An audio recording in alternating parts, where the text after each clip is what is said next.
ದಕ್ಷಿಣ ಭಾರತದ ಅಭಿನೇತ್ರಿ ಎಂದು ಕರೆಯಲ್ಪಡುವ ನಟಿ ಊರ್ವಶಿ ಅವರು ಕನ್ನಡ ಸೇರಿದಂತೆ ತಮಿಳು, ಮಲಯಾಳಂ ಮತ್ತು ತೆಲುಗು ಭಾಷೆಯಲ್ಲೂ ನಟಿಸಿದ್ದಾರೆ.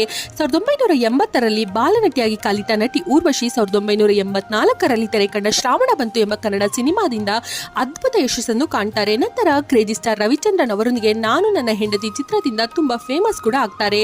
ಅತಿ ಕಡಿಮೆ ಅವಧಿಯಲ್ಲೇ ಬೇಡಿಕೆಯ ಪೀಕಿಗೆ ತಲುಪಿದಂತಹ ನಟಿ ಅಂತಾನೆ ಹೇಳ್ಬೋದು.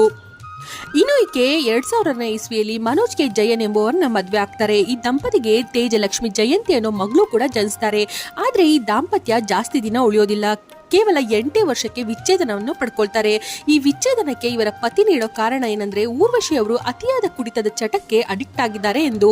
ಆಗಲೇ ಊರ್ವಶಿಗೆ ಇಂಥದ್ದೊಂದು ಚಟ ಇದೆ ಎಂದು ಎಲ್ಲರಿಗೂ ತಿಳಿಯುತ್ತೆ. ನಂತರ ಮನೋಜ್ ಅವರು ಆಶಾ ಎಂಬುವರ ಜೊತೆ ಮದುವೆ ಆದ್ರೆ ಈತ ಊರ್ವಶಿ ಕೂಡ 2016ರಲ್ಲಿ ಶಿವಪ್ರಸಾದ್ ಅವರನ್ನ ಮದುವೆ ಆಗ್ತಾರೆ. ಈ ದಂಪತಿಗೆ ಇಹಾನ್ ಪ್ರಜಾಪತಿ ಅನ್ನೋ ಹೆಸರಿನ ಮಗ ಕೂಡ ಇದ್ದಾರೆ.